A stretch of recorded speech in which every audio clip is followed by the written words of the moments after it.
Ready. Cool.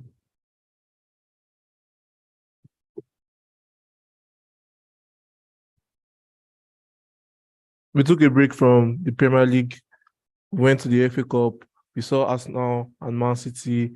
We saw Manchester United winning and qualifying to the final, and Newcastle also qualifying to the final. We've heard some news yesterday regarding Mason Greenwood. This is Fan View, and we're here to discuss so much about it. I'm here with Bola. Bola, how are you doing? Hi everyone. Cool to be here again. Lovely to be here again. And I know we have so many things to talk about, and I can't wait. Yeah. So before today, what we're going to be doing, we're basically going to talk about the big six here, but we're going to rate their transfer window, and we'll be grading them, saying if it's a B or a C or A, and who has had the best transfer window between them. But before we go into that, I think we should talk about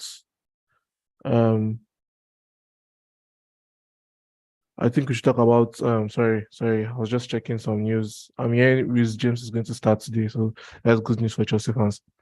I think we should talk about what we heard yesterday, Mason Greenwood. What do you think about it? GB, what do you think about the situation? I try as much as possible to avoid conversations about stuff like this. Well, I mean, for now, the club has issued a statement saying it's going to carry out its own personal investigations. And so, I mean, there is nothing anyone can do until then. So being cleared of all the charges, I mean, there are still so many stuff that are still going to be figured out, I think, after now, before we get to decide, okay, can this guy play or can he not play or represent Man United again? But I think one thing is we all know that, and we all stand for women rights and, any negative stuff about all of that. It's not acceptable. It's the right place for it. So I think it's just being able to trust that what is right is being done, and hopefully the right results come into place. Yeah. Just to clarify, if the cases were dropped, not that he was proven innocent or anything. So, GB, my next question, and probably the last question I'll ask you about it. What do you think Manchester United should do next? Do you think, surely we know he's not going to play this season, maybe from next season, do you think United should keep him, or do you think, because we all know how good he was before he left, do you think it's a case where, because I've heard some United fans saying he should never play for the club, and some are saying, some are happy for him to be back.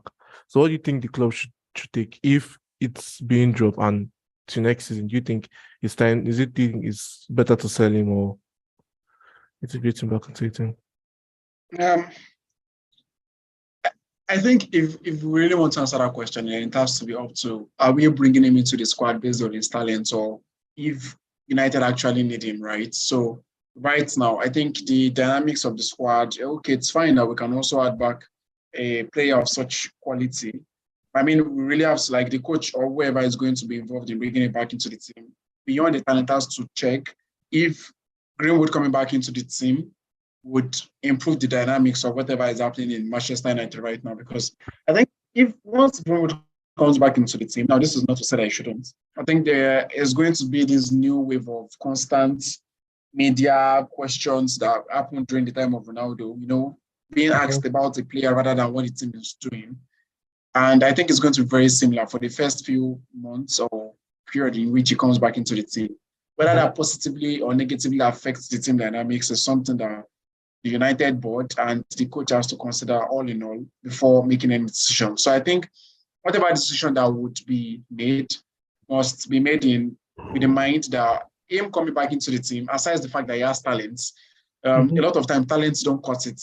We've seen with Cancelo and Manchester City being as good. I think we'll get there, but as good as he is, if the manager feels you most likely would ruin the atmosphere in the dressing room or disrupt the dynamics of the team, then it's just one player over the rest of the guys, right? So you really need everyone to perform. So it has to be a question of bringing him back.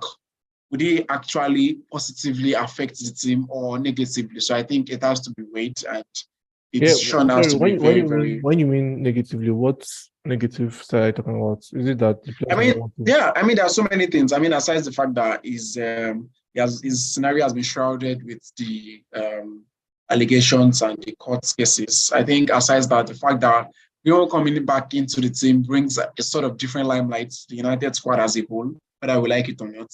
I think so, and also because the manager would have to field uncomfortable questions, a lot of uncomfortable questions that is going to come up when it comes back into the team. So many things are going to come back. Like when you bring someone like that into the fold, I don't want to see someone like that, right? So I don't want to like castigate or, you Yeah. know, yeah. But when you bring in someone with such a recent background history as he has off the field, then you find yourself answering so many questions off the field.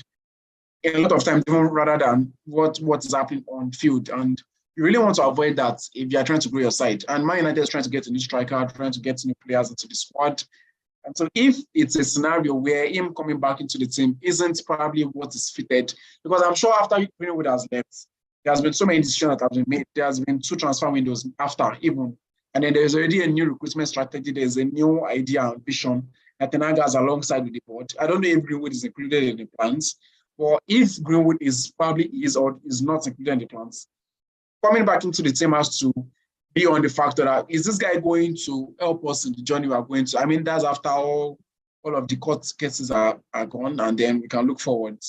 So, I mean, it's very important because so many things affect the dressing room in so many ways that we cannot fathom. We really get to see these guys every weekend. Mm-hmm. So there are so many interpersonal relationships, so many ways that these guys deal with media, a player reacting to this differently, all human beings, if you remember. And so we have to know that it's going to affect the dynamics one way or the other. And this has to be put into play when deciding if Greenwood should come back into the squad or not.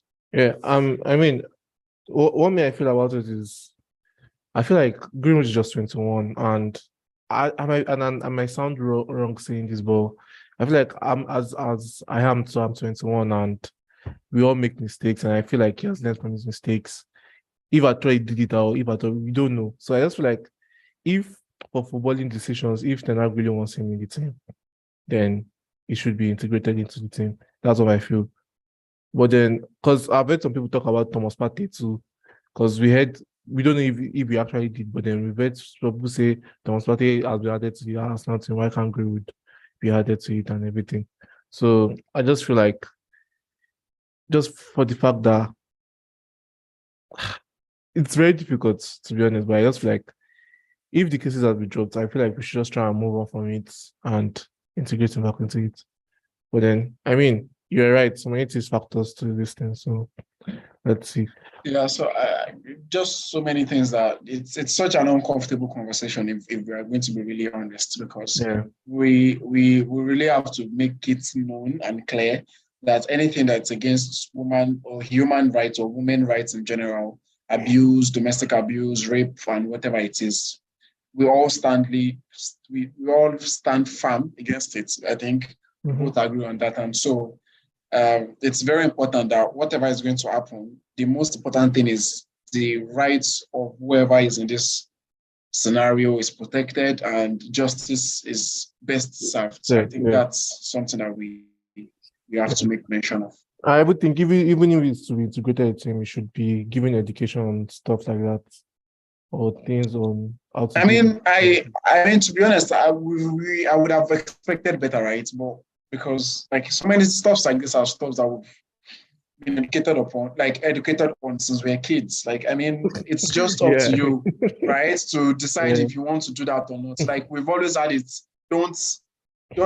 Don't domestically abuse someone. Don't do this. Don't do that. I mean, it's part and parcel of us, except to just decide not to. So, I think it's just a very, very, very bad scenario or situation he has found himself in, and we just have to wait and see how everything unfolds. Okay. So let's move on to the Big Six, and we don't have much time because we know some of you watching would like to watch Chelsea's match, so we're just going to dive into it. GB, let's start with Liverpool's transfer window this January. What grade would you give it? And I mean, they signed Cody Gakpo, and what do you think about that transfer window this January? Yeah, so for me, I think I would have expected Liverpool to go for a midfielder. I think they badly need one. I Mhm. don't personally think Cody Gakpo is the number one guy that they could have gotten, right? So getting Cody Gakpo in the long term is it could turn out to be a very, very good one. I was saying it at the beginning when Man United lost the chance to sign him. I was like, you don't have to beat yourself up, right? So this is not someone that Man United actually or exactly need at that point. And for Liverpool, it was not like what they actually exactly need. To me, I think the need for a midfielder calls out desperately, and Liverpool did not or were not able to address it. So probably because they want to sign Bellingham in the summer, or they think they have Ator on the bench and on the sidelines trying to come back from injuries or whatever decision is being made at the background. I think a midfielder would have been the sole priority for me. But that being said, Gakpo is an addition. I don't think he is a subtraction in any way. So I don't think I would rate their transfer window highly because one thing is, if we want to rate transfer window, we have to rate it by the context of where the players are coming from, what they've shown, and what we Mhm. expect them to show. Mhm. So we might actually rate the transfer window really high, and then it comes to be very bad. I think Mhm. I remember when Chelsea wanted to buy Lukaku that time, and they were like, and we all like, this could be the missing piece for Chelsea. This could be the last piece of the puzzle because we are coming from winning the Champions League title, and it was coming to a very strong Chelsea team at that point, and it didn't go well. But at that point, we rated Chelsea's transfer window to be excellent because of the kind of player they were buying at that point. So rating that based on who we know Gakpo is from PSV, I think it's a very good deal. But in the general sense of it, I think Liverpool would have done better by getting a midfielder. Yeah, so what grade are you going to give it? If I don't know what the grades are. Is it from A to F or what? yeah, from A to F. Yeah, E. E. Oh, I mean, I feel like they should. Why didn't okay? We'll go to Manchester United, but like I feel like why did they go for Sabitzer for a player like that, a player that comes with energy and everything? But Yeah. I mean, we'll get there, but the transfer market dynamics is like it's just so different. So there are just so many things that are involved that like literally happen almost every day. If someone would have told me at the beginning of transfer that Cancelo was going to go to Bayern Munich, I would say no. So yeah. I mean, it's just how it is. Okay, so now let's talk about Tottenham. They brought in Pedro Porro. They brought in wait, And I think there's sort of Doherty. I don't think they yeah, brought in anybody they else. sold Dorhat. They loaned him to Atletico Loan, Madrid. yeah, loan, yeah. They loaned him to Atletico Madrid. So what do you think about that transfer? This thing?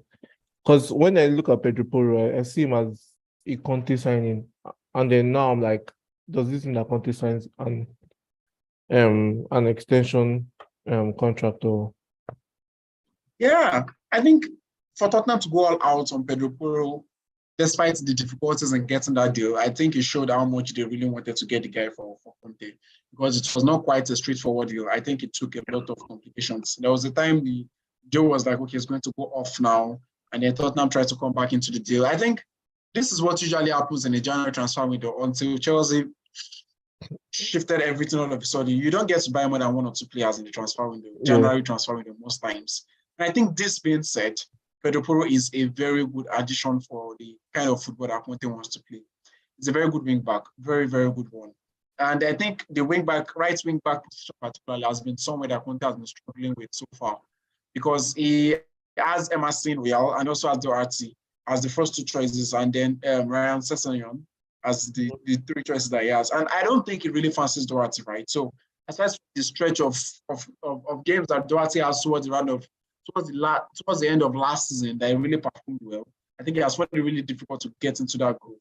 And then Emerson Royal is an okay guy because he is okay defensively, but attacking wise, it's not good at all. Like teams are very comfortable leaving him free with the ball and leaving him free on the ball. And okay, yeah, you can Mhm. cross. You're not going to use anything really hard, right? And then Pedro Porro is a very good right wing back. I think the kind of player that Conte wants, like you said. And then I think for the Tottenham guys, Patrick City and Daniel Levy to go all out and get him for Conte because it was quite obvious that Sporting Lisbon did not want him to go. They really wanted to keep him, right? And so, Mhm. yeah, he's in the squad now. They have the right wing back that they want. They also have a left wing back position that I think is okay with. And yeah, I think we really know how much a difference how much that wing back can be for Conte. Like Conte changing his wing back in his team can be so pivotal that you'll be like, wow, like it's like they are just so pivotal to what Conte wants. And I think we saw it from when Hakimi was at Inter and when Victor Moses was at Chelsea. And that wing back Sunday Conte, if they are able to get what he wants, then come on, there is something there. I think it's a good one. I would give them a B. A B, okay. Yeah. Before we move on, let's see the Chelsea lineup. Chelsea lineup is out, and in goal is Kepa Arrizabalaga, right back Reece James, as I said, Thiago Silva and Badishile and Marco Corella. Then we have Enzo Fernandez and Conor Gallagher. Then we have Hakimi, Mount, and Modric, and then we have Kai Havertz. And for Fulham, we have Leno Igo, Teta at right back, Diop, Tim Reed, and Era Robinson. And we have Reed, and we have Paulinia as the two pivot, and we have Willian in left wing, and Desperea, Bobby Duku for Reed, and Mitrovic. We're going to talk about the match here, but before we move on, before we move to that, let's continue what we're doing. So let's move to Manchester United. Manchester United got in Vaz-Weghorst and Sabitzer, and they loaned out some young players. So overall, how do you see the transfer policy? Yeah, I think it's a good one. I think first, Weghorst is the kind of striker that Ten Hag wants. It's the kind of striker that Ten Hag likes to have in his team. He likes to have the number 9 molded guy. I think one thing that people really most times tend to forget is during the Ajax run-up to the semi-finals in the Champions League, that they were using Tadic as a false 9. Yeah. Most of their league games actually had Ondela as the number 9.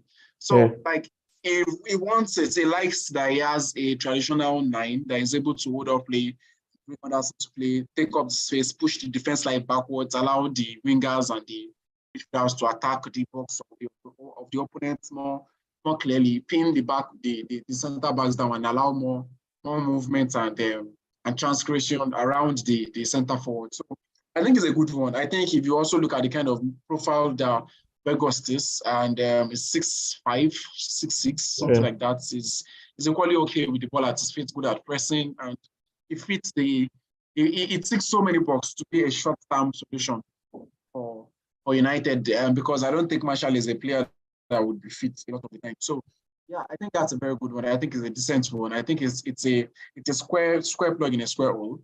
And then I think for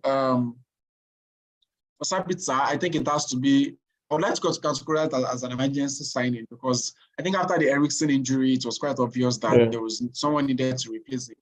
And then Sabitzer brings this energy. I regard him as a more of a box-to-box midfielder. I don't think he's the best at passing the way Eriksen is. Certainly not. You know, he can always score you those long goals out of the blue in the times. But he has not been at his best at Bayern Munich, probably due to lack of game time or ample opportunities. But I think it's also a good one. I think for the squad, for the fact that for what it's able to bring into the squad, a new injection of energy and then box to box. And I think one thing about players is once the team is good and then the way the team plays brings out your strength, then your signing automatically is just raised to the next level. And then I think that's something that we can see because Man United is playing really good right now. So, yeah, I think I would rate their transfer window a B too, because I think they addressed so many things that they needed to address. Yeah, so just one more question. If Eriksen had not gotten injured, do you think we need to sign another midfielder? Or I think if Eriksen had not gotten injured, I don't think you would have. Yeah, but do you think we would have needed? No, I wouldn't exactly say you would have needed, because I mean you still have McTominay, Fred, Casemiro, mind me again, Eriksen, Bruno Fernandes, I would say, because I think it's going to take up. Yeah, I mean, shouldn't be enough. Okay. I don't think we would have signed. I don't think Ten Hag would have signed another midfielder if Eriksen was.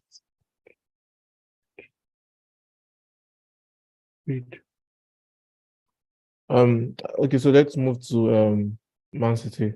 Cancelo left on the loan to Bayern Munich.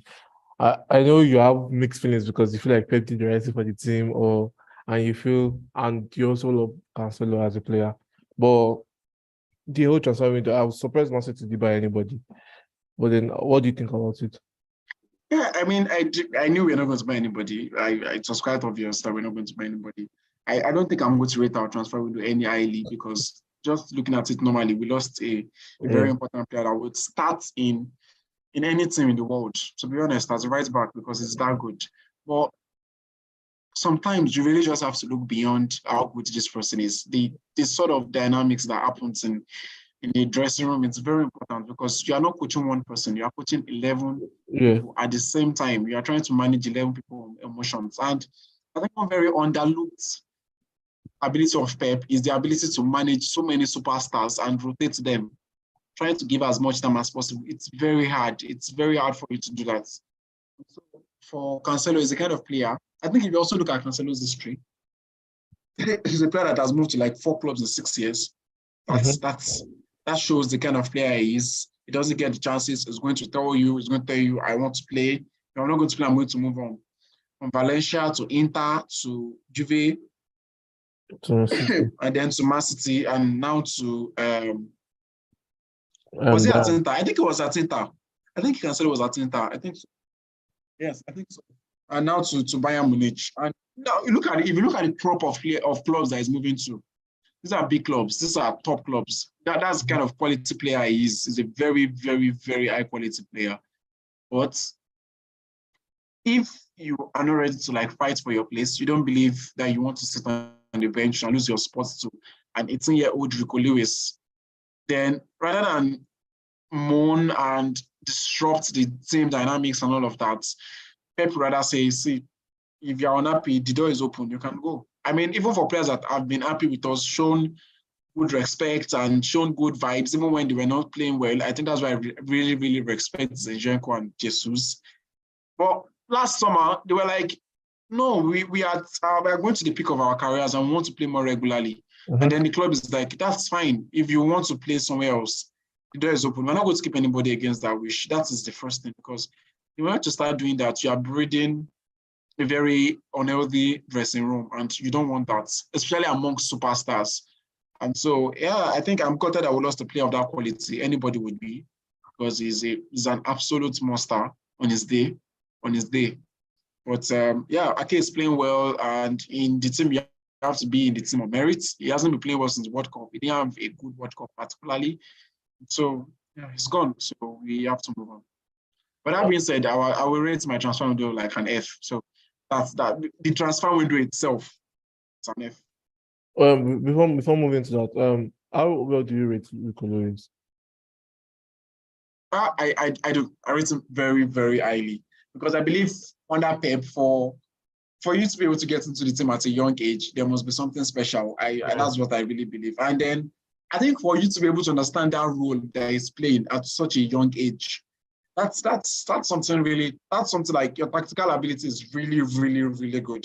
Because what has always happened over the past few years is the players that have played there for Pep are midfielders that converts into the fullback. Yeah. So we've had the likes of Lam, we've had the likes of Fabian Delph. I don't know if there's anybody. I think Daniel Alves did it once or twice I don't know. I don't know who else did it when it was at Barca. But now Cancelo was actually a right back that started moving into the midfield. I think it's a positional play that requires high level of intelligence, and then you see it from when the guy plays. It doesn't do anything fancy, but it's press resistance, gives the pass off at the right time, and Pep gushes over him in press conferences, always praising him. So, I mean, yeah, there must be something there. I think what surprises me about him is how he's very press resistant, like the way he carries the ball and the way he's I think it's something that it's really you sometimes you don't. I think one of the hardest things to coach into a midfielder is being press resistant. Mm-hmm. It's just you. How good are you with shooting the ball? Like, I don't think you can actually coach a midfielder body position. Okay, when you're receiving the ball, be on the half turn. Don't face the fullback like this. Be on the half turn. If you are receiving the ball, try to go for lateral passes or diagonal passes, depending on where your teammates are. But being able to escape being pressed or pressurized is just an innate ability that you just get to have. And something that I think is also special, he has always been trained, like all through his younger days, he has always been trained into moving into that, because he's a small guy, he's 18 years, and Pep has been in the club for 6 years. So the youth team has always used the right back that is inverted into the midfield, and he has always played that all through. So I think it's something that he has always grown up in the mode and is comfortable doing. So I think that's the reason why Pep really likes him. I think I do it. Yeah. Okay, so let's move on to Arsenal. Arsenal has brought in Trossard and they brought in Jorginho. How do you rate their transfer window? I think Trossard is a fantastic signing. I think it's a really smart one. I think aside the fact that Arsenal are trying to keep their squad young, I think they are, at this level, it's okay and it's perfectly fine to start believing if they could actually go on to win the title. And then at that point, you might need to just put in an addition of an experience or two. A 28-year-old and a 31-year-old, it's perfectly fine for the Arsenal squad to absorb right now, right? So a player of Jorginho's experience and quality, I would say, because I believe he's so much quality. Because at the time when he was under Man City, we tried to get him. When he was leaving Napoli, we couldn't because Chelsea paid an higher fee for him. I also tried to get him during his earlier Arsenal days, but was unable to before they got Partey. He has always been a long-term admirer. So, and Trossard is, Trossard is a very good player. I think he could really challenge Martinelli for the starting position. Even though Martinelli is playing right now, I don't think he's going to come to the squad yet, but he brings the competition to the team. He's a very direct player, likes to score, likes to get into the box, cause problems. So I think the Arsenal squad is able right now to absorb older players of the age of 28, 29, 30, 31. Now that the title is realistic, and I think some experience mixed with some useful exuberance. I don't want to use the word exuberance. Useful, stuff in the team is perfect. I think they lost out on prime targets, but they didn't do like the Arsenal we knew in the past, and then they just folded up. Arsenal in the past, we lose out on prime target, and then they will fold up. They won't do anything, and then they will get to regret it. I think when they go back to last season, they would remember that they really should have improved on their squad in the January transfer window, and they really got to it really got to affect them towards the end of the season, and they were unable to get it. And that was a mistake they were trying not to make again, and making sure that they got the players, even though they were not the prime players. It was not the Casado and the Modric, but Trossard and Jorginho as an option. I'm telling you, it's not the worst option out there to replace Casado and Ahmed. Yeah. So what grade do you give it? Rates and A, because I think they are very smart moves. Yeah. Okay. So let's. I mean, especially for a team that is 5 points up, and I think it's a very smart move. I was so happy when Casado didn't go to Arsenal. I was thinking, thank God. And then all of a sudden I saw Jorginho, and I was like, yeah, experience too helps too. But then let's move to Chelsea, the final one. They've bought everybody, and then everybody's cracking joke. Avian managers, when they asked Tenag about it, he said he doesn't have any comments. When they asked Club said he cannot believe that it's possible to buy those players. When they asked Pep was saying, when we did it, they complained about us when we were in the league. They asked Thomas Frank to Hazard this say. First of all, what do you think about it? Do you think, because Thomas Frank said, Brentford manager said that it should, how did he put it again? That it should not be allowed. That it should give other teams chances to compete and everything. So first of all, before we move to the transfer policy and how you rate it, do you think a certain amount of players should be reduced in January's transfer window, or what do you think? Or what do you have to say? I wouldn't say a certain amount of players should be reduced in transfer window, but I think spending the amount that Chelsea has spent in the January transfer is bonkers. Like in the past two transfer windows is bonkers. It's crazy. It's really crazy. I don't think Man City has ever spent that much across two transfer windows. Like we've never done that. Despite the oil club stuff. That being said, Chelsea have actually brought in some really great and fantastic players. Top notch players. But or they've done it in such a weird way that it looks so different now. And the market is so destabilized because Chelsea have wrecked havoc. They've wrecked some havoc. And they won't do this kind of spending again for the next foreseeable future. Chelsea are not going to buy, they're not going to go into this summer window and go and buy 4 players. Do you think so? I think yes, I think so. I think now the heat is over. I think now Todd Bowley has gotten to sporting directors now, and then now it's over. The excessive buying and the buying of players, I think it's over. I think it's a strategy that really blew everyone out of the moon. But as a Chelsea fan, I don't think he will care. I don't think it's any of a business. But as a Premier League fan, I think there should be some regulations to how much you can spend. I'm not like the amount of players you can buy, but I think how much you can spend because you've spent a whole lot. But I mean, it only translates. And I remember Pep said it in his press conference that when there was a time that about 8 to 9 Premier League clubs wrote to the Premier League to ban us because we're winning the leagues. Because we're winning the league. I think that's something that we have to say. If all these things that Chelsea have done does not translate to winning the league, then nobody will care. But the moment Chelsea start winning the league and playing well, I don't think we've heard any noise yet. Do we hear more and more of it? More and more, yeah. And club that likes complaining. That's his job. Saying Man City has the privilege to do this, we don't, blah, blah, blah. I'm like, guy, calm down. Okay, so let's talk about the transfer policy and the players they signed. They signed Modric, Madueke, Badishiu. I mean, Malo Gusto is coming. Badishiu, yeah, Felix, Gusto. Gusto is coming in the summer. So, overall, what? Enzo Fernandez. Yeah, Enzo. Do you think it's worth 120 million? Let's first start with that. I think the thing is, players are not the ones that get to determine their transfer value. It's mostly the buying club and the selling club. So I think if you would ask Enzo Fernandez how much is what, he would tell you, I don't know.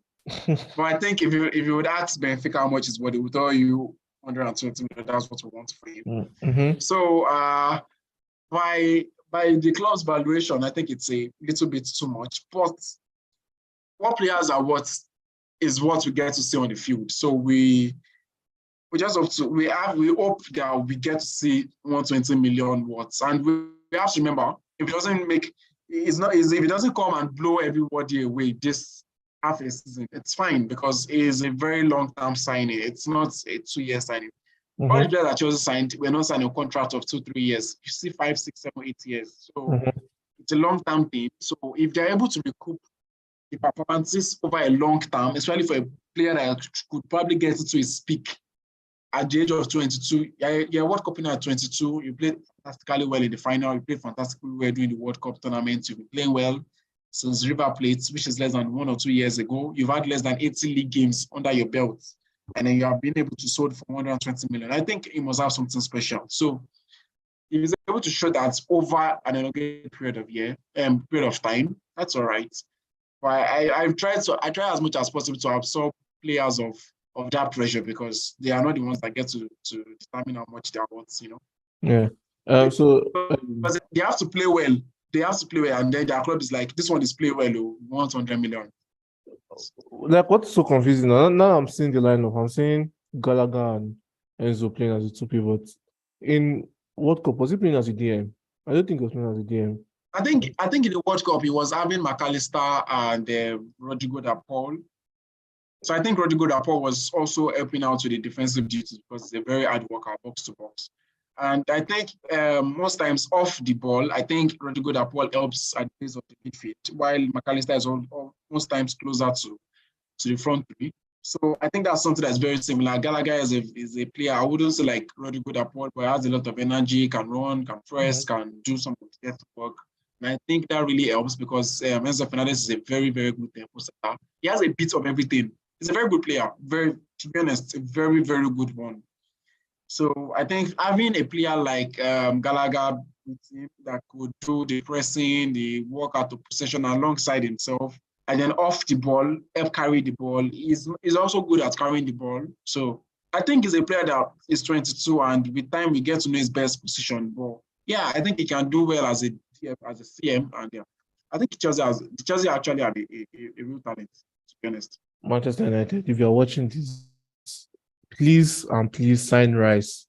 Do not let him go to Chelsea. Do not let him go to Chelsea. But then, GB, please, just read their transfer window. Now, if I'm going to read a transfer window, like we said, because we're going to have to rate it based on the players that are coming from where they are coming, Yeah. and then it's going.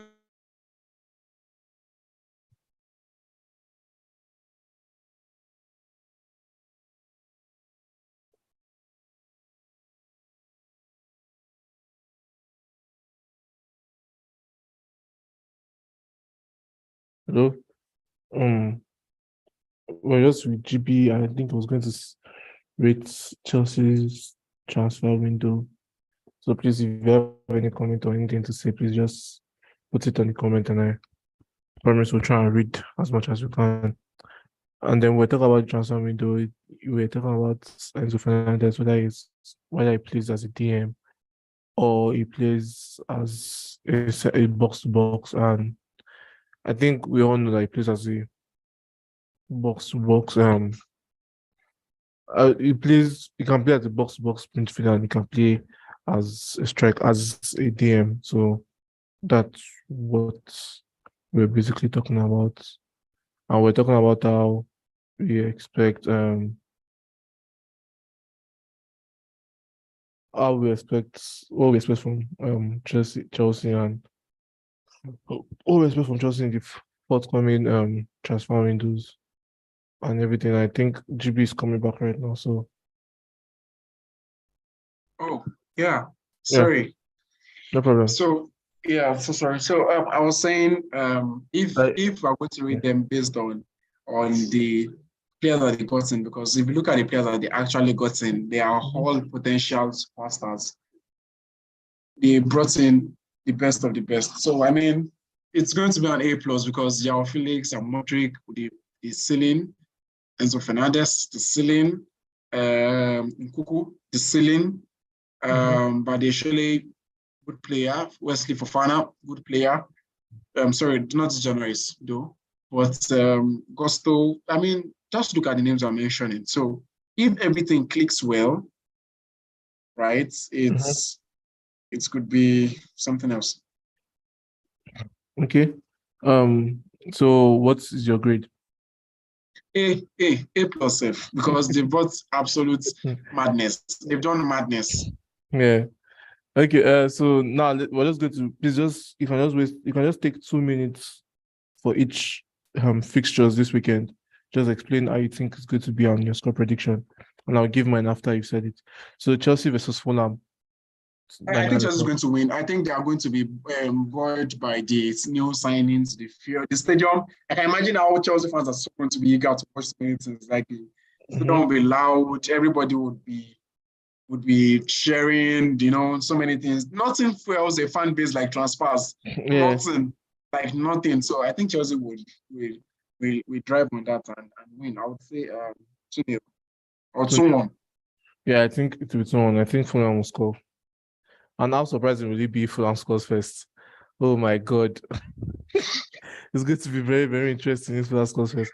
I mean, I can't imagine how fit Twitter will be. Okay, so now let's talk about Everton versus Arsenal. Sondage first game in charge of Everton. I think Everton are going to lose. I think Sondage, this might be the worst team he would want to face right now. I don't know if the new manager bounce could help, but against Arsenal, I really doubt it. So I'll go for 3-0.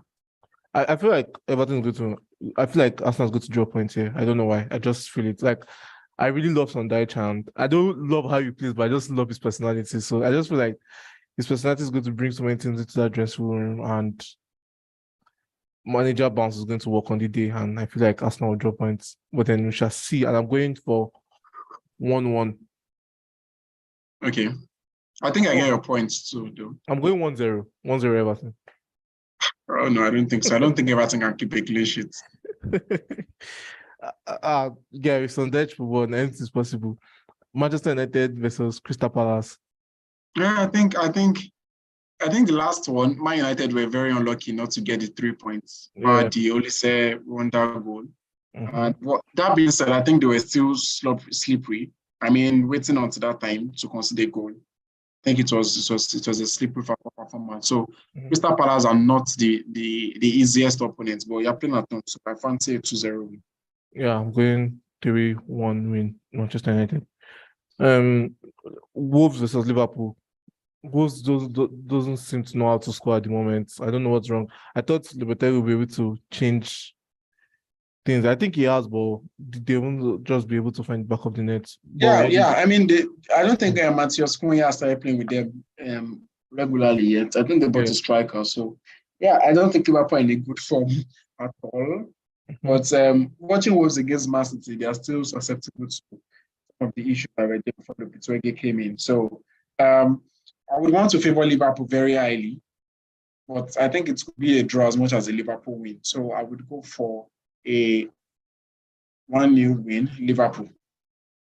1-0 in Liverpool.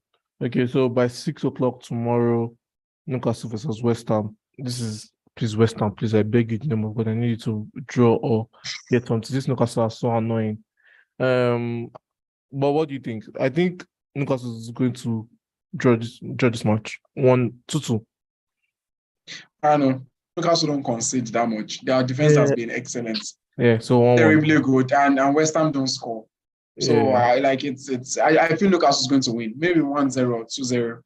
I think Newcastle is going to win. And West Ham are not even be the best form. And Newcastle are still fueled by the fact that they just got to the Carabao Cup final in when. So they have all the momentum on their side. So I really think they're going to win. You know that one thing that you feel like, oh, they're going to drop, and you're behind them, you're like, you're just waiting for them to drop. You're like, just drop this point. I feel like that's how Newcastle. They will drop. I know they will drop at some point, but I mean, we could be wrong. Yeah, it could be.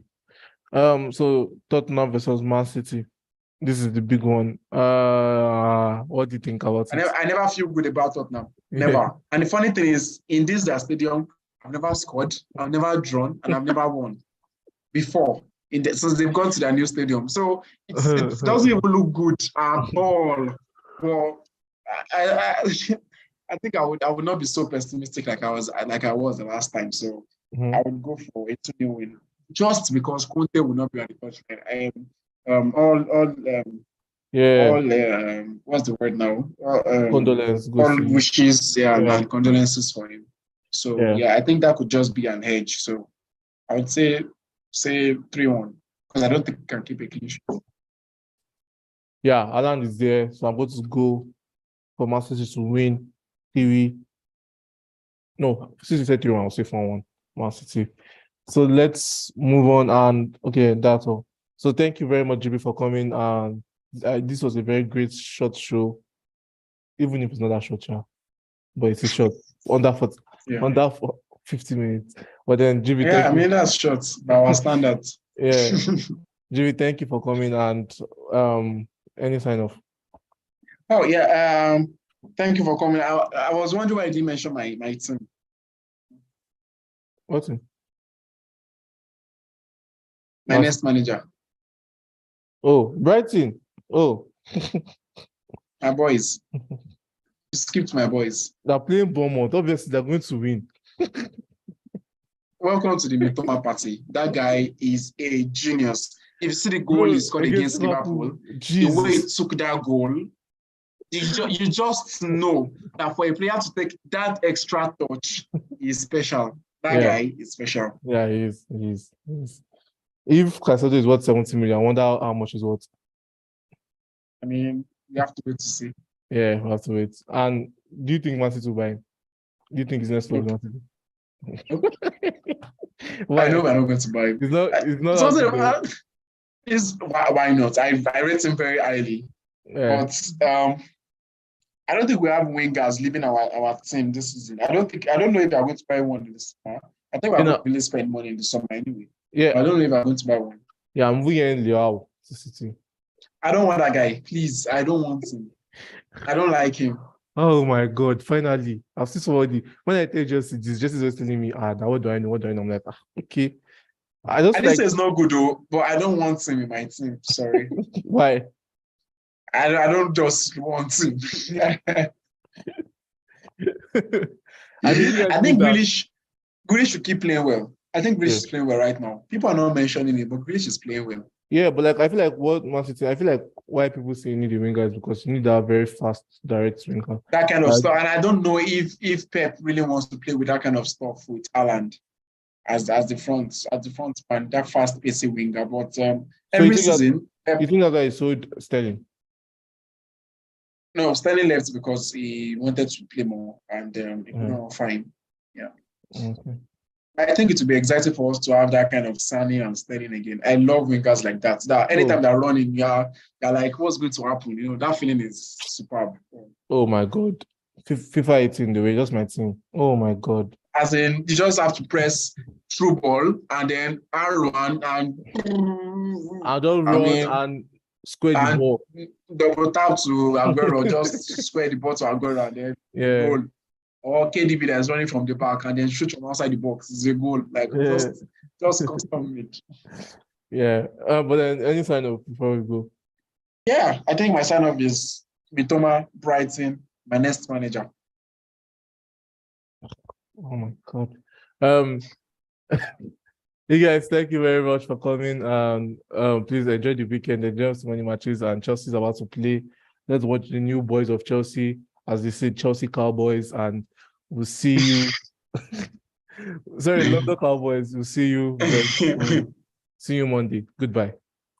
Ciao. Yeah. Finished. That time